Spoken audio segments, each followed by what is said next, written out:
Chapter 39 of this Bible predict the upcoming prophet and mentions his name as Muhammad. अस्सलामु अलैकुम मोहतरम ख़वातीन व हज़रात।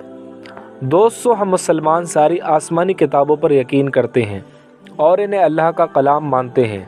इसमें शक नहीं कि वक्त के साथ इन किताबों में तहरीफ की गई है और यहूदी और ईसाई पादरियों ने अपनी आवाम के साथ खयानत की है, क्योंकि ये किताबें अगले आने वाले रसूल की आमद की खबर देती थी। जैसे आसमानी सहीफ़ों में हज़रत मूसा अलैहिस्सलाम की आमद की खबर थी और तौरात में हज़रत ईसा अलैहिस्सलाम के आने की पेशनगोई मौजूद थी।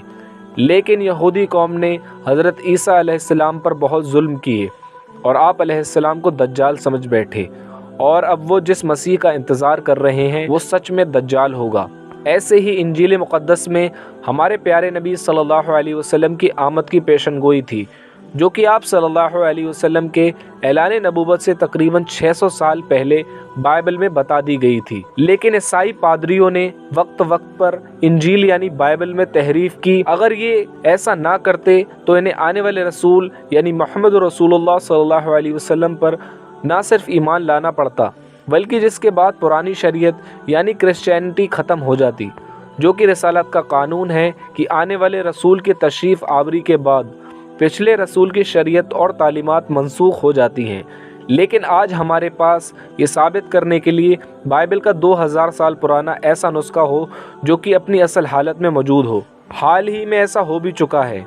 तुर्की में अभी हाल ही में 1500 साल पुराना बाइबल का स्क्रोल यानी नुस्खा मिला है, जिसमें नबी सल्लल्लाहु अलैहि वसल्लम का जिक्र नाम और निशानियों के साथ मौजूद है। इसका कोई ईसाई पादरी इनकार नहीं कर सकता। नुस्खे का नाम गॉस्पेल ऑफ बरनबास है, जो कि नबी करीम सल्लल्लाहु अलैहि वसल्लम की आमद से भी तकरीबन 100 साल पहले लिखी गई है। गॉस्पेल ऑफ बरनबास आज से 2000 साल पहले इब्रानी ज़बान के अंदर लिखी गई थी, जो कि हज़रत ईसा अलैहिस्सलाम के असल सहाबी बरनबास ने लिखी थी। और ये जो अभी तुर्की में स्क्रोल्स मिले हैं वो इसी असल गॉस्पेल ऑफ बरनबास की ट्रांसलेटेड कॉपी हैं। क्रिश्चियन आज भी इस किताब को ऑथेंटिक नहीं मानते, क्योंकि इस किताब में वो बातें मौजूद हैं जो कि कुरान करीम में बयान हुई हैं, जैसे कि ईसा अलैहिस्सलाम को सूली पर नहीं लटकाया गया था, बल्कि उन्हें आसमानों पर जिंदा उठा लिया गया था, और वो अल्लाह के बेटे नहीं हैं। आपने कभी इस बात का दावा नहीं किया। आप सिर्फ अल्लाह के पैगंबर थे। आपने बाकी पैगंबरों की तरह अल्लाह का पैगाम लोगों तक पहुंचाया। ईसा अलैहिस्सलाम के साथियों में से एक जूडस, जिसको यहूदा भी कहते हैं, वो सूली पर लटकाया गया था, जबकि ईसा अलैहिस्सलाम को आसमानों पर जिंदा उठा लिया गया था, जो कि आज के मौजूदा बाइबल से बिल्कुल खिलाफ जाती हैं। क्रिश्चियन इस किताब को ऑथेंटिक नहीं मानते।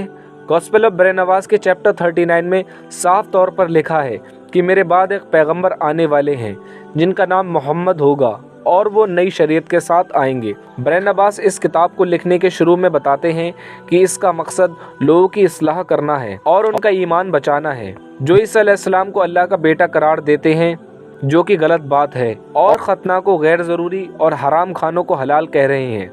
इससे ये साबित होता है कि ईसा अलैहिस्सलाम के असल सहाबी आपको अल्लाह का बेटा नहीं बल्कि आपको अल्लाह का पैगंबर मानते थे। दोस्तों, क्रिश्चियन पॉप्स इस बात से इनकार इसलिए भी करते हैं कि इनकी आवाम पर से इनका कंट्रोल ख़त्म हो जाएगा और इनकी ठेकेदारियां ख़त्म हो जाएंगी। दोस्तों, आपको ये वीडियो कैसा लगा हमें कमेंट्स में ज़रूर बताएं। ऐसी ही दीनी और दुनियावी इंफॉर्मेशन के लिए सब्सक्राइब